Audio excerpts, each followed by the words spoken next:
Welcome to UX Panther Season 3, where I, Dushyant Kanungo, talk to the leaders in the design field about their journey and what inspires them to be the best. I also touch upon the aspects of the industry such as jobs, trends, and challenges, to name a few. This podcast is presented by Galaxy UX Studio and powered by Galaxy Weblinks, an Inc. 5000 company. Hello. Ever thought who are the people behind those cool Marvel title sequences? Well, today's guest is someone who does the magic. He is the lead animator of the title sequences of Avengers, Age of Ultron, and Black Panther, Wakanda Forever. He is a VFX guru, motion graphics designer, animator, and UX expert. Ladies and gentlemen, I'm really proud and can't emphasize this enough. Please welcome an Emmy Award nominee, the Chief Creative Director at Perception, Doug Appleton. Hi. What a lovely intro. Thank you. It was a pleasure and nice to have you on board with our new season. I'm really excited to be here. So, amazing journey that you have had. Well, I'm not going to say it, but I'm definitely going to ask you. So, can you guide us on your amazing journey, that where it started and how you got where you are right now? Sure. Yeah. So I've been at Perception now for a little over 13 years, something like that. I've lost count. I always kind of remember at some point, but I've lost count. So it's a little over 13 years, I think.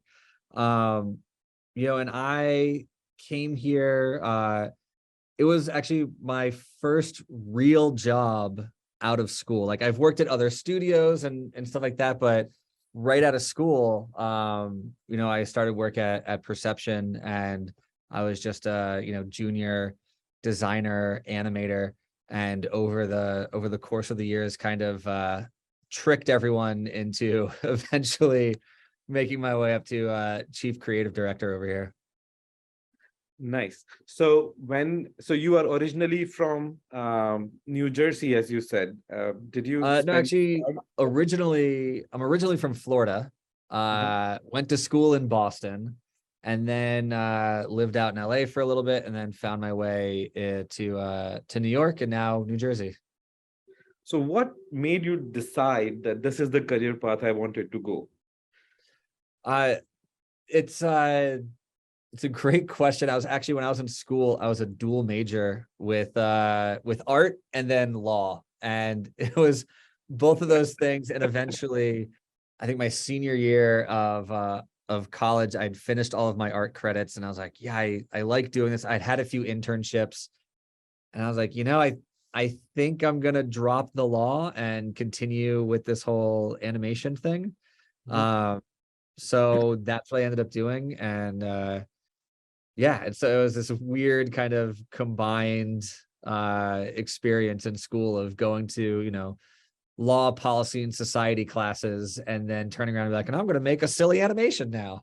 How did that happen, actually, the combination of it? Did you just decide upon it, or just one day it dawned on you that with law, I just want something easygoing, so let me choose art with it? I always liked both. I think it comes from, in school, I was a theater kid, and there was a trial law after school program. And so I was like, oh, that sounds like fun. I could, I'd learn law, and I get to kind of be up in front of people and talk and all that. And so I kind of felt like this natural progression of taking what I enjoyed doing, which is pretend things, and making it a little more real with going into law and talking to people. And so I figured I'd continue that. But at the whole time, I loved animation. Originally I wanted to make cartoons. I grew up watching 90s Nickelodeon, and that to me was like, the pinnacle of what I wanted to do. And then, as I got older, watching Adult Swim and the Cartoon Network shows. And so I wanted to do cartoons. I had these two ideas, and I've always thought like, well, making cartoons animation is not a real career. I should have a backup like law, which I also enjoy. It's like dipping fries in milkshake. Basically. Exactly. These two great tastes that go great together.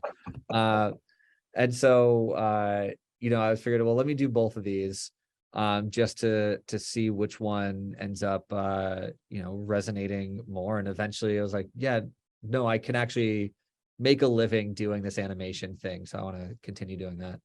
All right. So with Perception, it was it this big when you joined already? Because they've been doing since Iron Man days. I mean, first or second film that did directly there, and Yeah, the first movie was Iron Man 2, which they had done, I think like the summer before I started working here. I think when I started working, Iron Man 2 hadn't come out yet or had just come out. Because I remember at my interview, the owners, Danny Gonzalez, Jeremy Lasky, they're just like, hey, want to see something cool? I was like, yeah. And then they showed me the work they did on Iron Man. And I was like, oh man, that's awesome. And so I didn't even know that they were working on that stuff at the time when I got the job. But that was their first movie, right? So it wasn't, this big, huge company. They don't have, 30 films under their belt at the time I started working here. It was really mostly broadcast work, a lot of commercials, doing things for HBO and Verizon, and kind of your typical, at the time, like New York motion graphics studio working on commercials and things like that. But after Iron Man 2, kind of things took off. so basically, it wasn't something that you aimed at. It is just the organization that you were working at. They actually got this opportunity, and when, of course, doing Marvel all these years, it requires the consistent delivery and the quality that any VFX studio brings to the table. Well, Sonic comes to mind, but that But wasn't they you fixed it, and that wasn't the designer's fault. I don't think. I actually don't know anyone who worked on that, so I won't weigh into it. But yeah, we weren't doing that stuff. It wasn't something I had aimed for. I tell people, like, I feel like I got incredibly lucky by ending up at this studio, because at the time we weren't working on those things, right? But they did have cool work under their belt, and they did do some straight to DVD Marvel animated stuff, right? They had worked on, I think it was Hulk versus Wolverine and a Thor animated movie. And so they'd done the title sequences for those. And so when I did apply, I knew about that. I was like, oh, cool. They do like some Marvel stuff. Like that seems fun, but never did it cross my mind that, there'd be the opportunity to work on movies. All right. So out of all the work that you did, let's talk about your Emmy nomination. How did that come to be, and what when you learned that you're nominated in that category, how did it feel? Absolutely incredible and unreal, and all the things that people normally say when they get nominated for something that big. So the nomination was for our title sequence for WandaVision, and I think the category is outstanding main title design, which was a really personal one for me because WandaVision was the first, kind of our first project that we had done during the pandemic, beginning to end, pitched, finalized, worked on everything remotely at home, right? And that was the first project that we had done of that scale. Like we had other ones that released during the pandemic, like we worked on Black Widow, but we had started that before. WandaVision was the first one that was entirely conceived during the pandemic. So that was a big deal for us to say, like, oh, we can still work this way, right? We still function as a company, as people, like we can still do this stuff. And to get the nomination again was another, like, never in my wildest dreams did I think that, like, oh, we're gonna get nominated, right? It's like, oh, we're making another title sequence that's really cool and we're really invested in and we feel very passionate about. And then to see all the buzz around the show itself, and then finally, get the nomination for it was huge and unreal. And I still can't believe that happened.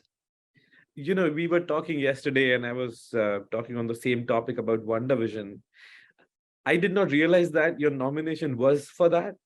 And I'll be 100% honest. And I'm like, every sequence, every episode, you guys did phenomenally well. And So that's why it was a surprise for me to get into this conversation. But yeah, amazing, loved it. Even it is one of the personal favorites, because every episode, it's not just one movie sequence that you're doing. It was like every episode, it was a shift, a leap, a change of design language, which was brought into the user experience of that era, that everybody was used to looking at telly, and those were the things which were happening there. So Yeah, absolutely delightful. it's fun when your job is to like, all right, well, let's just watch episodes of the Dick Van Dyke Show to see what the title sequence is like. Let's watch episodes of the Brady Bunch. Now we got to watch Malcolm in the Middle. Let's watch, so it's a fun day when like your job is to just research classic television. It's it's a tough job to beat. But I bet you must have enjoyed it, because we did, as a whole as well.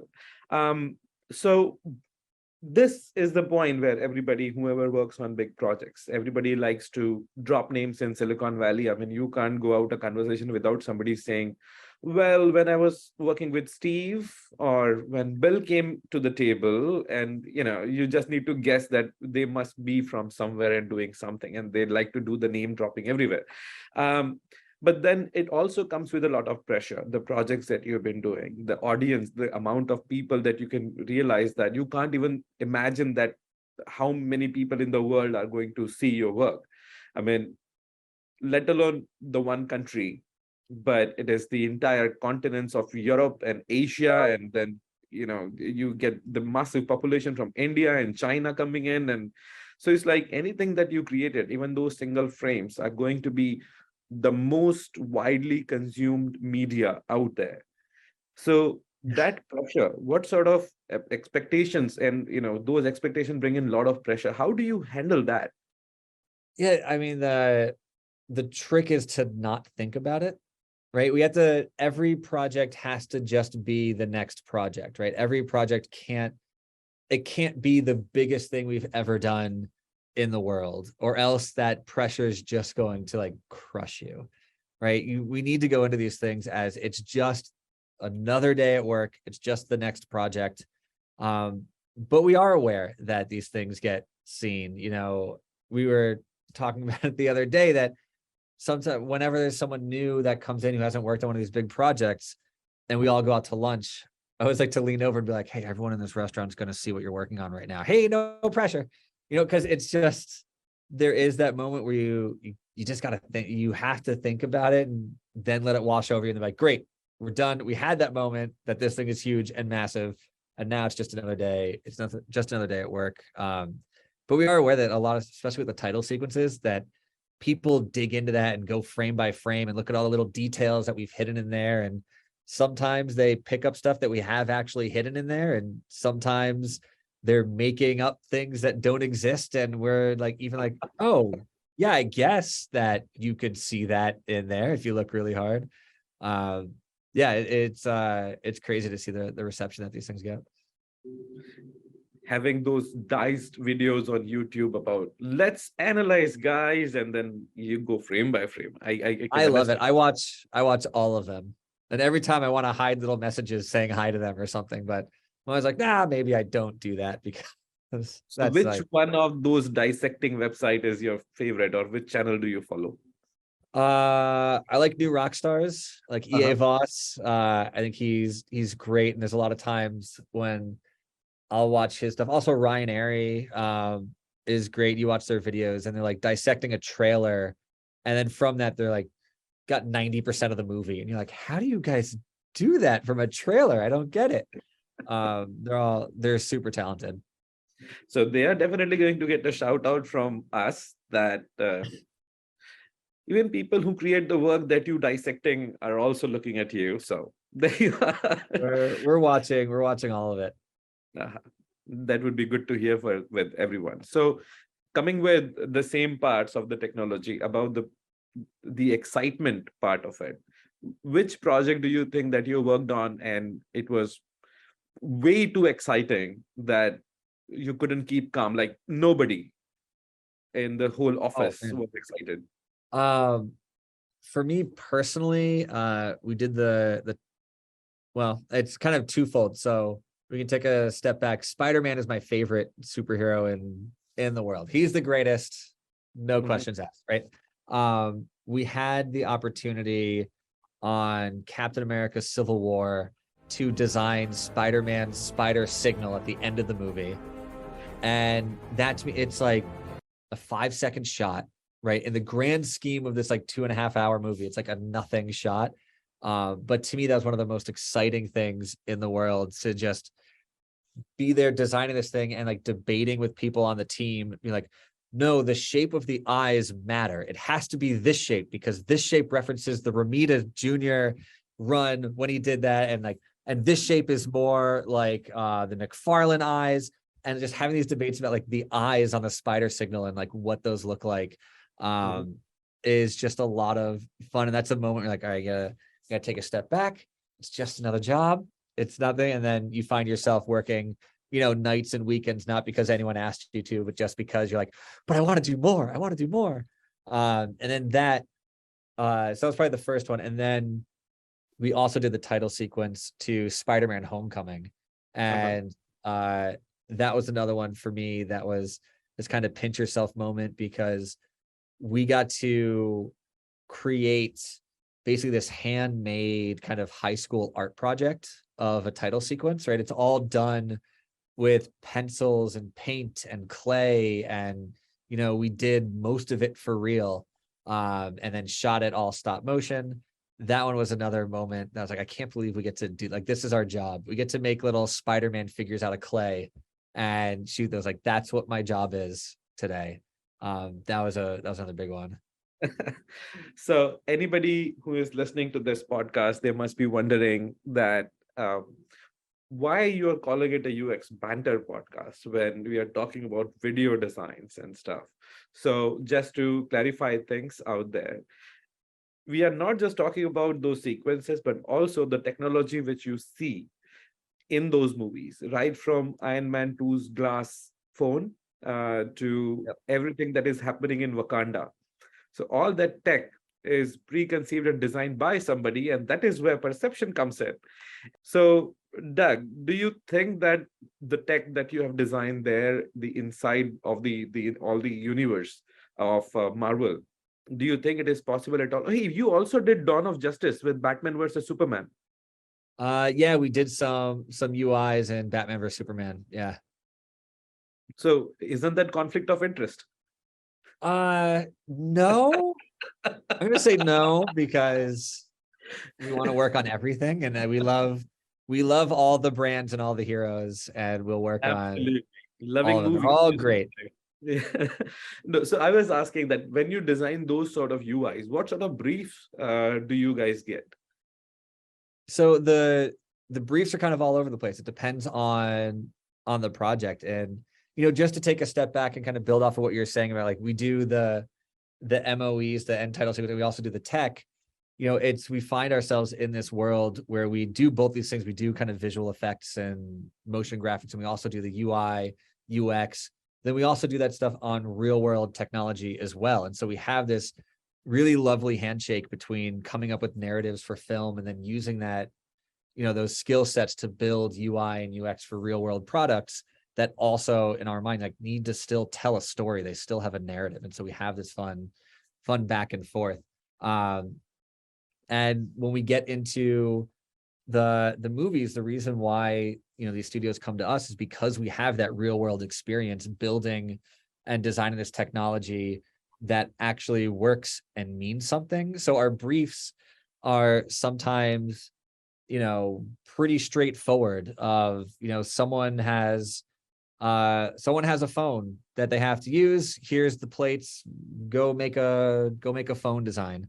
And then other times are way more open-ended. Like when we worked on the first Black Panther, the brief was really, this is a world that no one's ever seen before. The technology needs to look like something no one's ever seen before.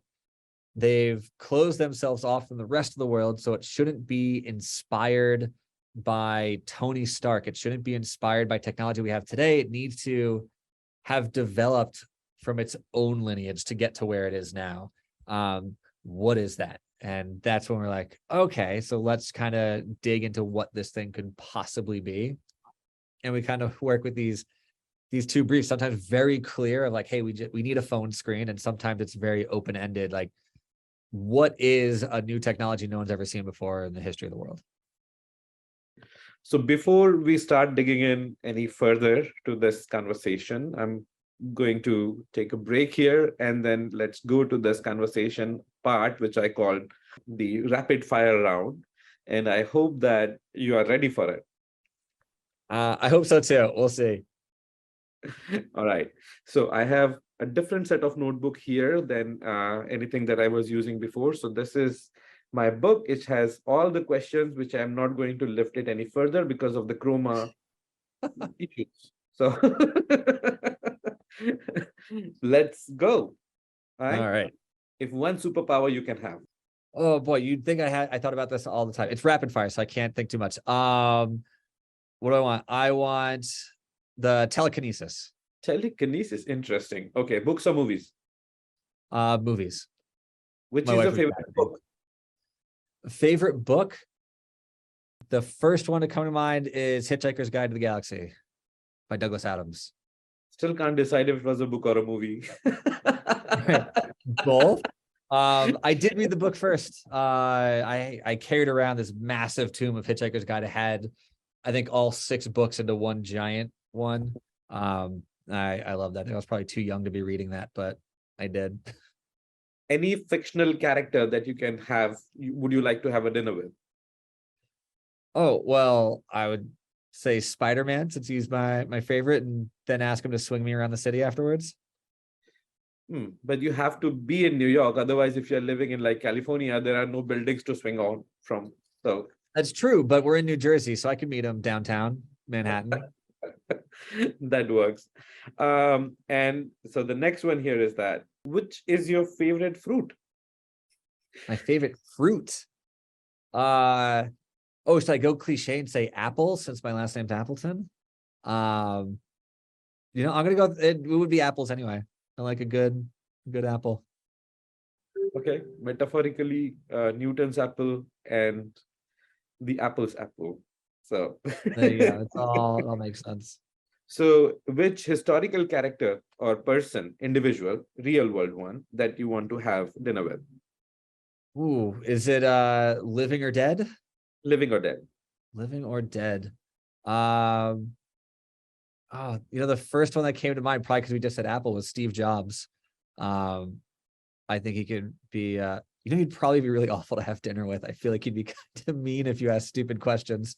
But I think there could be a lot to learn from him. In the superhero wise or the fictional character wise, I'd like to have dinner with Iron Man. I know that it is going to be, a sit down rant that you are listening to somebody just go on, but it could be, very interesting topic to talk about technology. Yeah. And then ask him to take me to Spider-Man. So that's right. Yeah, of course. Win-win situation there as well. All right. So if in the world, anywhere you can be at this moment, where would you like to go? Oh, somewhere in the middle of nowhere. I always have this no specific place. I love places that are kind of away from everything that make you feel small in the world. So I like, these places in the middle of nowhere, no technology, no people, just kind of nothing around you. Somewhere in the mountains. Okay, maybe a remote country somewhere that you don't know anyone and you are in the middle of the crowd, no? Sure, yeah. But then also, like, when I get bored of it, I could easily find internet somewhere. Yeah. That in the middle of nowhere, but it's close enough to Wi-Fi. Okay, your favorite holiday destination? My favorite holiday destination? This is all nostalgic, but we used to go to Disney World at Christmas when I was growing up. We grew up in Florida, so Disney World at Christmas is like my favorite holiday place. All right. So with that, we come to an end with this, and I hope that the Hitchhiker's Guide to the Galaxy in both the formats remains as it is, and no more remix by Disney on it. So that is just one wish that we have. There are some movies which are made and you don't want to see it, anybody else just jumping in and trying another hand at it, Lord of the Rings included. I was gonna But say, I think Lord of the Rings, as I heard that they're doing a remake or something. You can't remake those movies. no, They're you just can't. perfect as is. Do It's sequels or prequels or whatever, but you can't remake that main trilogy. Mm. I'd like to see Harry Potter done as a TV series, which each book is one season and each chapter is an episode. So that Could be is, interesting. yeah, because you are not going to edit out parts which are funny and all the characters can stay there and the complexity is visible. But don't touch Lord of the Rings. Yeah, don't touch Lord of the Rings. I think you leave that alone. I liked Rings of Power. I know people disliked that show, but I really enjoyed Rings of Power. I marched through, but I think for me, I was watching that, and now we're going way off topic. I was watching that and Dance with Dragons at the same time. And we had these two fantasy shows, these two like high fantasy, big budget fantasy shows. And just every week, I was like, I don't know, Rings of Power, it's just brighter and more hopeful. There's levity. And every week on Dance with Dragons, or is it Dance with Dragons? Whatever that was called, Dance with yeah, Dragons, right? answer. Right. Oh, now I better get that name right. But every week it was just like just bleak and it was muddy and muted, and every week was just like a slog to get through. I'm like, ugh. So I I liked think Rings of Power. I think these shows, they are being made because they want to continue making that genre, and the fans of the enterprise or the fans of the genre are the ones who are basically killing it. A lot of the times, I mean, if you think about Star Wars, Right. fans hate it. I mean, it is the consuming audience is who is going to the cinema to watch those movies, and they don't actually like it, but they're still marching on. But that's the fact that there is media, you go there, you consume, and this is how it is going to be. So coming back to the conversation, we were talking about the user experience of the world in Marvel. Okay, so that user experience heavily depends upon artificial intelligence. Anything that we touch and sense, be it the things which are happening in the suit or in the last release, Wakanda Forever, those DNA sequencing program which is running everywhere. Um, how does the current set of AI tools become relevant when those things are coming to be? I mean, AR is predominantly everywhere when it comes to um, any of the Marvel visual effects that you are seeing. So how you're connecting the dots?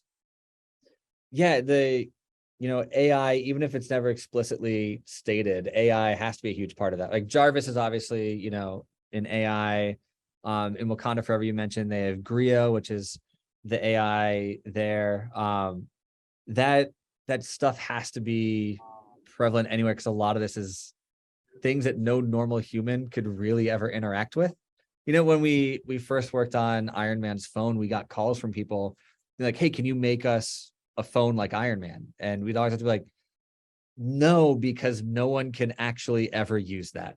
Right? It's just impossible. Like the sheer amount of data that you're looking at, like you just can't use it. But we can make something cool similar to it, you know. And that's always just kind of something that we find ourselves fighting with, is trying to make these complex looking systems still usable for the average person that doesn't need help from all of the AI.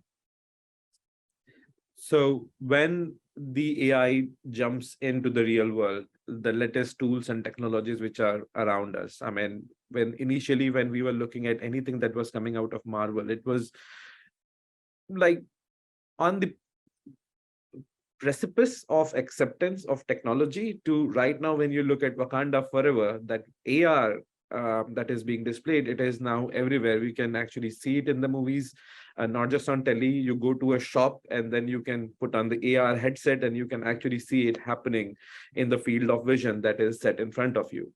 And it becomes a reality which is closer to coming home. The interaction parts are just that we are interacting with hands, and in the real world you have to have some things on your hand, some big thing on your head, and that's when the whole interaction does takes place. But that is again a technological challenge rather than the imaginative challenge. So you're looking forward to some of your tech that you designed coming into the real world, like a tricorder from Star Trek?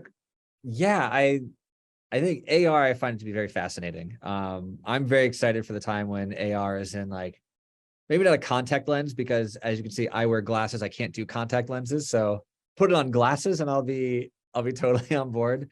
But I think AR definitely has, you know, the potential to kind of change the way we interact with the world, right? Just and it could go positive, could go negative. I think it depends on how people utilize it, but the idea that stuff that we create and we have developed could influence the future of that technology is not lost on us. You know, you just mentioned Star Trek. One thing that we constantly refer to around here is how, you know, the Star Trek's tricorder, you know, influenced the first cell phone, right? And there's a direct line there in those. And so we see kind of the things that we take influence from real world science that hopefully shows in our work, then our work influences something else.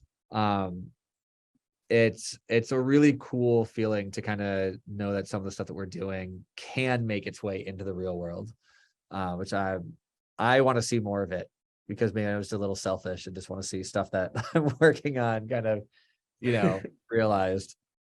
Absolutely. So before quoting something from your own organization, from Perception, here is some very fun thing which I found in the third Star Trek films.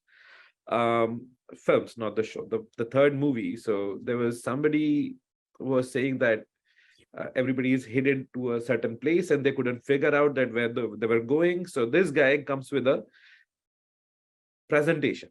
Now the presentation is done on a proper on the a tripod and a flip chart, and this guy just opens the pen, longer one, and just goes through this, and then he flips, and then on the second slide, and then he flips, and the third slide. So it's like, have you lost track that you are in Star Trek and you just went back to showing something that could be easily from, say, a movie which was based out of 1945 or something? So Yeah. how do you make sure that the narrative remains consistent about tech? Yeah, that's one thing that's important to us, is that there is a consistent narrative in the technology, right? When you see something in a Marvel movie, you kind of instantly know, oh, that's Tony Stark's technology, or that's Shield technology, or that's Wakandan technology, right? There needs to be a clear you know, lineage there in the technology, because in filmmaking, it's about getting the story across as quickly as possible to the audience. And if the design is inconsistent, you know, you start to go, oh, wait, who's this person? What are they doing? Why do they work for? You know, what's that person doing? And that's very important to us, that there's a clear lineage there. Why? That's why when we were working on, you know, the first Black Panther, that the technology couldn't look at all like Tony Stark's tech, because we didn't want, and the filmmakers didn't want any confusion that they were influenced at all by Tony Stark, right? Because when he's like this main hero in the MCU, if you have anything that looks like his, you start to go, oh, wait, why did he have that? And that's kind of the same thing. I think with the Star Trek example, you know, if someone pulled out a piece of paper, like, but aren't you guys in the future? Like, what happened to all the other technology that we were just watching? Like, what does this mean about the character? You know, and I'll be honest, I don't recall that the third Star Trek movie, but maybe that says something about the character. Maybe that character is afraid of the technology. Maybe that character can't afford the technology. Maybe that character prefers old-fashioned pen and paper, and it's this quaint thing about him. You know, so we're always trying to see how the technology that we design is not just a pretty thing to look at, but influences the story and helps forward the narrative in some way, whether it's a character piece or it's telling you something about the person using it, it's telling you something about the environment that it's in. You know, how does that all kind of help tell that larger narrative? I will take that segue into, as I already said, that the perceptions tagline, and or you know, this is the most interesting thing I learned last week by stalking you there, which was sci-fi thinking, which is predominantly appears on the website at least a couple of times, and then there is a entire section dedicated to it. So what do you think that how does it different from a design thinking exercise, for example? It is again bombarding with the ideas and everybody is jumping in. But how does one think in sci-fi? Yeah, and I think there's definitely parallels to, design thinking. And for us, because we're working in film so much and real world technology, there's always in our mind, there's always a story there, right? There's always a narrative. There's something that we're trying to get across with our designs.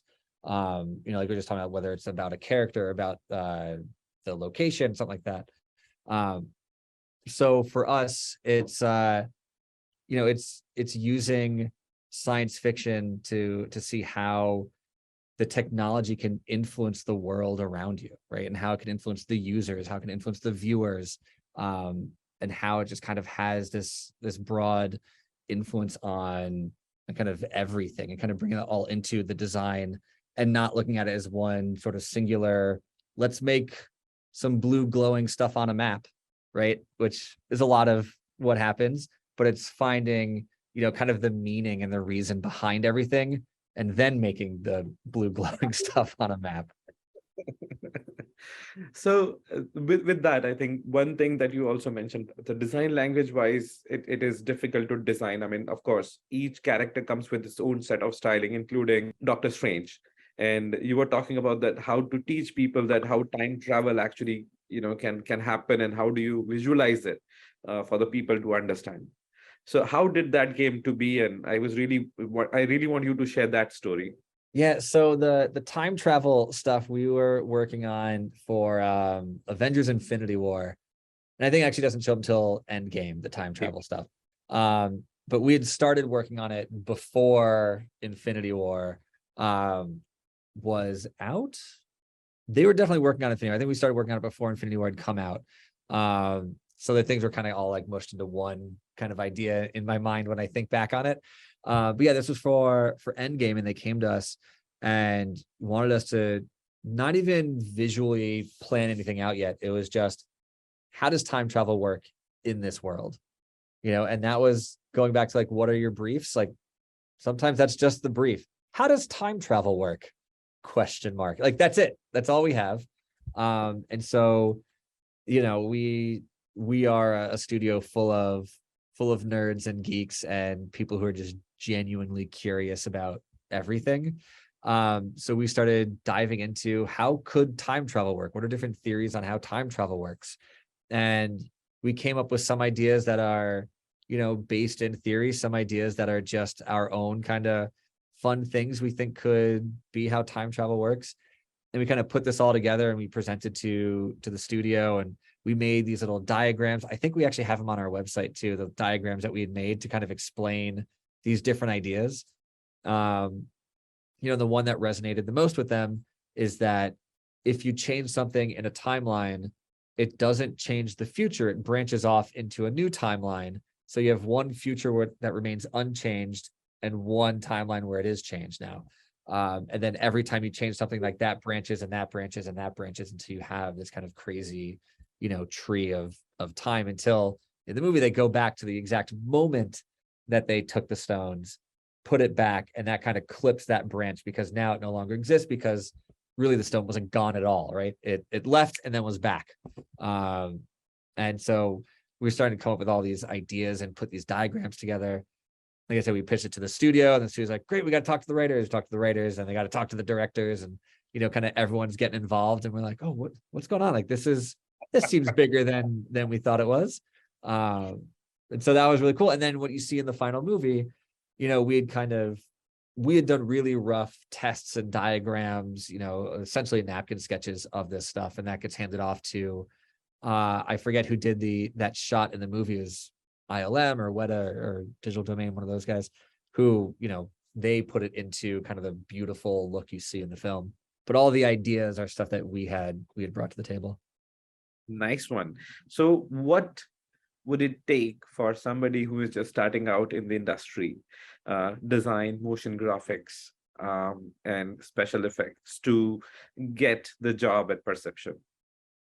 Yeah. So, I think we've been talking a lot about this idea of what's the narrative, what's the story, what's the idea behind something. Like the people that we look for are ones who can bring that extra layer to their designs. I think having good design is the baseline, right? Everyone who is going to talk to us has good design, right? So that to me is kind of like the no-brainer. You have good design, you use the tools we use, but even if you don't use the tools we use, like you can learn to use, like if you don't know After Effects, you could learn After Effects, right? You can learn Figma, you can learn Illustrator, whatever it is, like you can learn those tools. But it's this extra sort of process of being able to think about the meaning behind everything. When we get a brief, like how does time travel work? The first idea is probably going to be things that are, Back to the Future. Oh, you just remove the person from the timeline and then they're gone. And then, but that's great. What's the second idea, or the third, or the fourth, or the fifth, or the sixth? Like, what's that 10th idea on how that works? So when we look for people, we look for people who not just can show us good design, but can explain the reasoning behind it, and have some kind of unique point of view, something that we hadn't thought of, or something that we find uniquely interesting about that. Even again, if it's like, hey, I designed this banking website, like, cool, why'd you do this, why'd you do that, like why is that button there, why does it interact this way, what's that meaning behind the animation that you put on this thing? So when people can kind of explain that reasoning to us, like those are the people that we gravitate towards. Nice one. And any advice that you would like to give to whoever is starting out in this domain and they are hell-bent on making sure that they make a name for themselves, but the path is still long? Any tips to make the life easier? Yeah, so I mean, we had talked a bit about this as well. For me, I found the shortcut to be like, find out who's working on this stuff. I would sit, even before I even knew I wanted to do this, I would stay through all the credits of movies and just look at all the studios. And then once I started, thinking like, oh, I might be able to get a job doing this stuff, then that became research. That became who's working on this, what studios are doing this, and then going home and looking up all the studios. And if you do that, you'll see, you look up Perception, you'll see that we do a lot of UI, UX, FUI, right? Futuristic, your fantasy user interface, whatever F word you want to put in front of user Fantasy interface. user interface. Oh, that's a new one. Okay. Yeah. So so what we do, we call FUI, and everyone has their own different F in front of it. So there's futuristic, fantasy, fictional. I like fictional user interface because I don't want to kind of limit us to fantasy or futuristic or fake, right? So I like fictional user interface. But you look up the studios, you'll see that that's the work that we do. We do that stuff, and we do title sequences. If you want to get into, VFX, like really hardcore VFX character work, you'll find the studios that do that by just looking through the credits and doing a bit of research. And then once you find who's doing it, you can kind of gear your work towards that. And I think the other bit of advice in gearing that work is, I'd say, like, only show the work you want to be doing. If you have a ton of experience designing, I don't know, designing banking websites, right? That's where your experience lies, is banking websites, but you do not want to be doing that. Don't show your banking websites. Don't show that then, because people, and as someone who is in a creative industry, it pains me to say this, because I know I do this as well. When it comes to that part of like hiring people, like we can be very unimaginative, and we could say, oh, well, this person only does banking websites. Like, can they do an e-commerce website? And like, yeah, obviously they could, so only show the work that you want to be doing, right? If you don't want to do something, then, it might hurt to put all that experience to the side.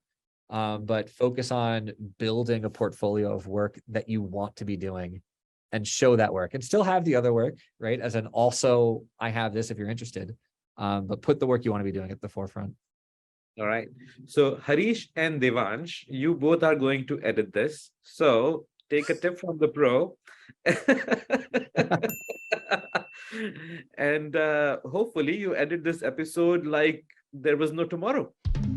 So All right, we are running way over time than the appointed one for this, but it has been a pleasure. There are so many things that we have learned, and I would definitely like to continue this conversation more about the FUI parts of the requirement and the processing, because anything that goes until it goes through the development, it is still an FUI because it is still just imagined. It is still in the future. And any interaction that designers do come up with, we don't know where it is going to end up. So we definitely would like to pick your brains once again, maybe in the next season. It has Absolutely. been a pleasure to have you on the show, Doug, and looking forward to see you sometime soon. Yeah, it's been a ton of fun. I'm happy to come back. Thank you very much, and you have a wonderful day ahead. Thank you.